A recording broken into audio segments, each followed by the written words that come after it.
I mentioned being directionally challenged, which is true. Last week I was talking about being directionally challenged. But one of the things that I'm super grateful for is if you ever go to the mall. So last summer I went to the Mall of America, which is the mall of malls. It is the malliest mall you can find. The Mall of America is massive. It's huge. And in it, they have these interactive maps. So the great thing about malls is I think you have maps, and the Mall of America is no exception. Not only do they have maps, they're, as I said, interactive maps. So you can like type in the name of the place you want to go. You can even type in the genre of kind of store you'd like to go to, and it comes up with this massive list. So mall maps are very, very helpful. But every mall map, whether it's the Mall of America, where you can like search digitally, or just your local mall, where it's simply a photograph or a picture of the layout of the mall, virtually every one of these mall maps has one thing that sets them apart. It has one thing that is invaluable when it comes to getting around, and it is a single dot. And next to that single dot are the words, "You are here." It's necessary. It's needed. It's one of those things where without that dot, and those three words, "You are here," here's the map. Yeah, I can see where all the stores are, but I have no idea how to get to those stores. I have no idea where I am because I don't know where I am. And that's the reality, is that so often the first thing we need when it comes to finding our way is I just need to know where I am. I need to know that, okay, here, right now, you're here. Right now, I am here. And this is the thing. We just started last week, and we started a series called Lost. And not based off the TV show, but based off of the reality that in our lives, I mean, we heard it in the very last line of today's gospel, where Jesus says, "Many are called, few are chosen." In fact, what he's saying is, many are called, meaning everyone. Everyone is called. God has made everyone on purpose. God has made everyone for a purpose. When he says few are chosen, what he means, and this is through all the centuries, Christians have said, what that means is not that many are called, but God doesn't want some, he doesn't choose some. It means many are called, all are called. Everyone has a purpose. Everyone has a vocation, but not every one of us says yes to this. We're free to say no. So Jesus is saying, many are called. Everyone has a call in their life. Everyone has been made on purpose. Everyone has been made for a purpose. But not every one of us says yes to that purpose. So a lot of us, we find ourselves just being lost. I don't know how to find that purpose. I don't know how to find what is the plan of God. What's the call of God in my life? And so we kind of just end up wandering. We kind of end up just kind of like shooting in the dark. We kind of just end up lost. And so I don't know what that plan is. I don't know what that purpose is. I don't know how to find my way. I don't know how to get there. I don't know where I'm going. I don't know where I am. And here's the thing. I don't know where I am can be the line. Because the first thing I need to realize is where I am. And at the risk of sounding overly simplistic, I think it's easier than we think. I think we spend a lot of time and a lot of energy trying to answer this first question. Where am I?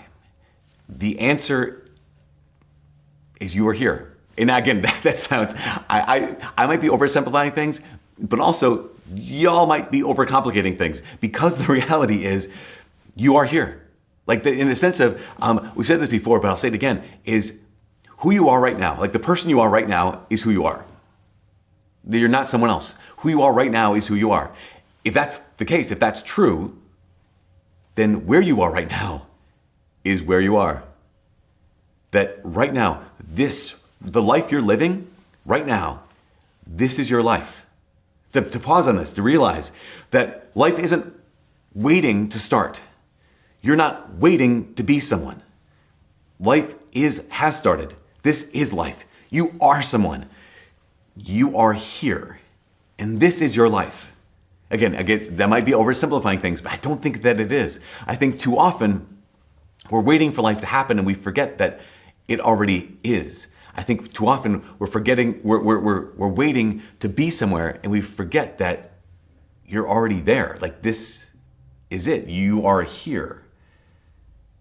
Now the question comes up out of this, and I think it's two important questions. If this is true, that in the midst of maybe in this life feeling lost, that you are here, we have two questions. And the first question is this where I should be? That's the question we need to ask. I'm here, okay, you're here. Is this where I should be? And the second question is, what if it isn't enough? We're going to get to both of these, but I think the first question is we need to ask first. Okay, you are here. Is this where I should be? No, we have to realize this. We have to realize that God speaking to us is not accidental. So go back to the gospel today. Here's this parable that Jesus tells about this king throwing a wedding feast for his son, and he clearly sends out an invitation to all those he wants in the wedding feast. Now, pause on this for one moment, because this is a spiritual principle that every one of us who are trying to discern what God's will is in our lives, we have to understand. God always speaks in clarity. This is the spiritual principle, that always God speaks in clarity. Remember, life is not a puzzle to be solved. Your vocation is not a riddle to be unraveled. That God always speaks in clarity. In the gospel today, even in this parable, the invitation is clear. The king says, I'm having a wedding feast. I want you here on this particular date. It is not obscure. It is not, again, a puzzle. It's not a riddle. It is clear. God always speaks in clarity. So keep this in mind for you and for me. If we find ourselves to be lost, remember, God speaks in clarity. Now, here's the problem. So you are here, I'm here. Is this where I should be? God speaks in clarity, but what happens in the parable is God's clearly spoken, right? The king is clearly invited to his son's wedding feast, but some rebel. Right? So out and out say absolutely not. And that could be us. Then we realize this, right? We might be faced with, here's God's invitation, who makes it very, very clear that, okay, I'm calling you to myself. I'm calling you to turn away from sin and turn towards me. And sometimes we absolutely rebel against that and say, absolutely not. I'm going to live the life I want to live. That's possible. That could be us. But I don't know if you heard or caught this. It says that the first group of people, it says, yeah, they rejected this. It said, but some ignored the invitation. I want to highlight that for a second. Some simply ignored the invitation. And you just wonder, can you imagine being invited to a royal wedding and a royal wedding feast and just acting as if you didn't realize it?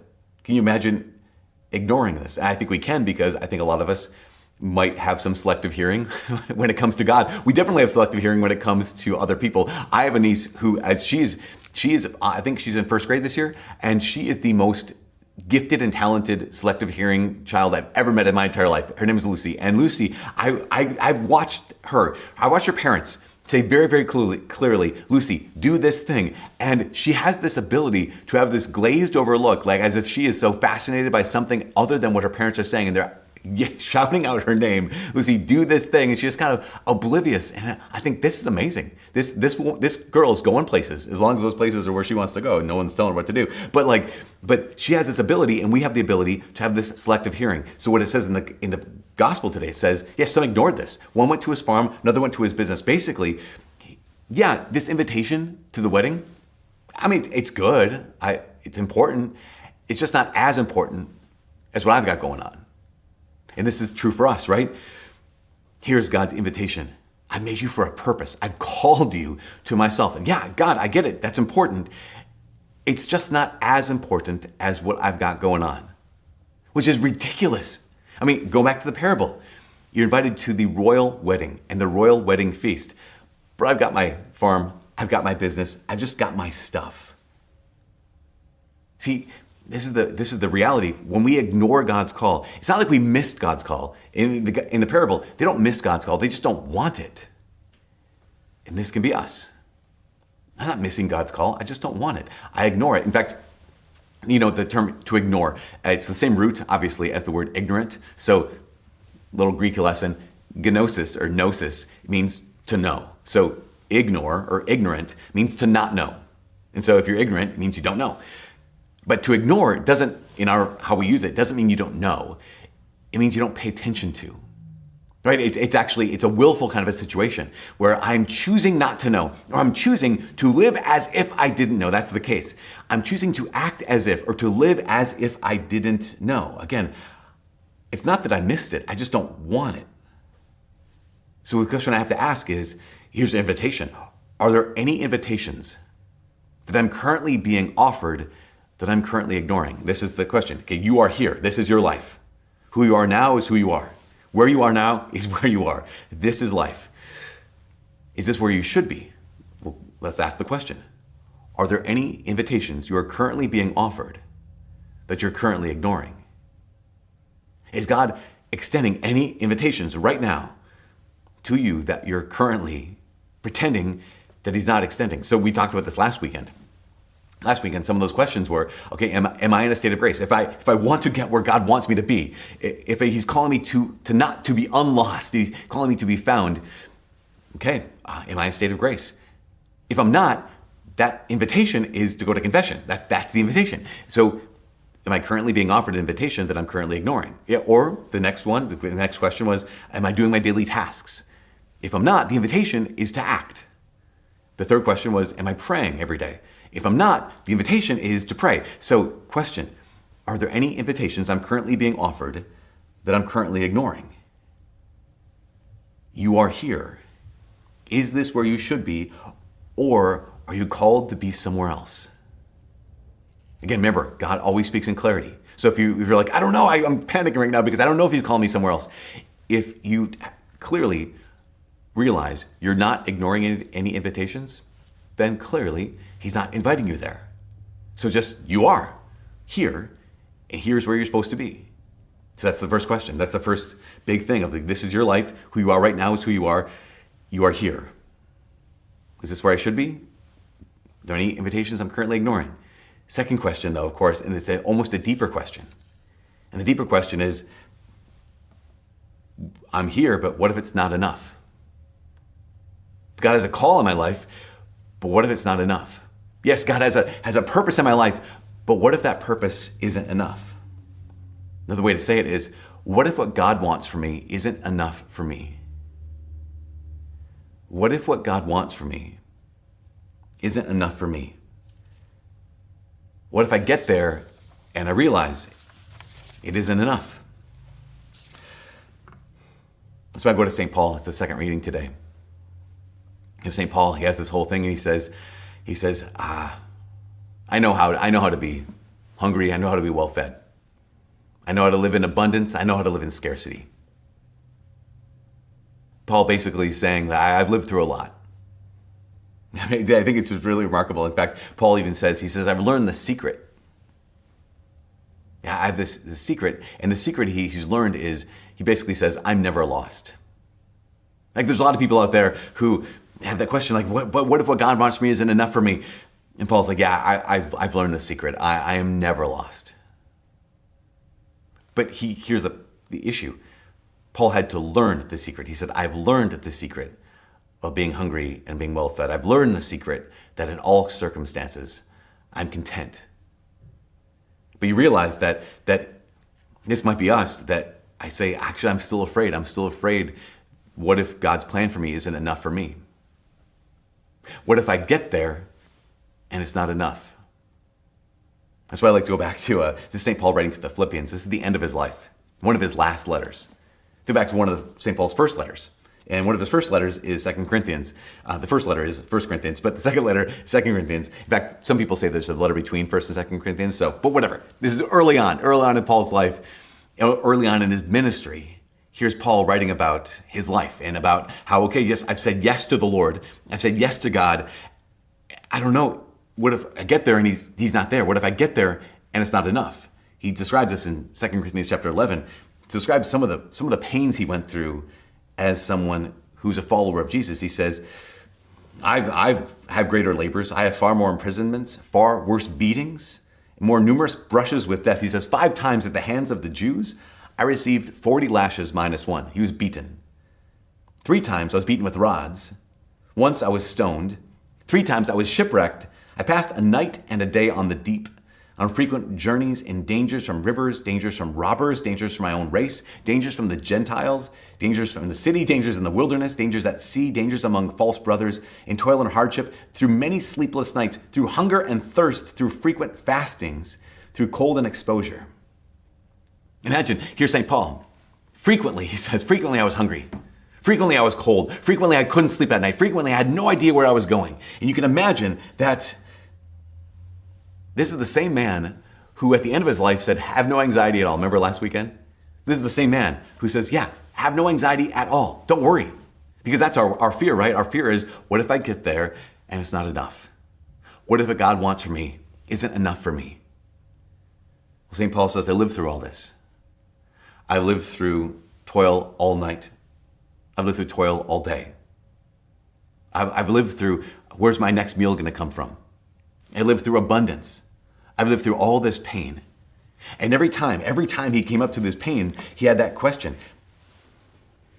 Is God going to be there? And I got there, and he was there. I had this stress of like, okay, but is there going to be enough? And he got there, and God was there. So yeah, but that's fine right now. But what if I in the future, when I arrive and there's an incredible lack in my life, and then St. Paul got there, and God was there. It's living through this. It's living through realizing that you are here. And God is here. That we realize someday, yeah, I'll get there. And you know what's going to happen? God will be there. St. Paul says, I have learned the secret. I am never lost. I had the fear. Will I have enough when I get there? And I got there, and then God was there. So he realizes God is here. And Paul is here. And that's enough. And this is the last thing. This is the key for all of us too. You do not ever have to be lost. Truly, on the map of your life, we're not waiting to get somewhere. We're not waiting to be someone. We're not waiting for God to arrive. We're not waiting for anything. You are here. This is your life. Who you are right now is who you are. We just have to simply ask the question. In order to realize you do not ever have to be lost, we ask the question, are there any invitations I'm currently being offered that I'm currently ignoring? And if there are, to not ignore them, to pay attention to them, to answer them, and then to realize the truth, which is God is here, and you are here. And that is enough.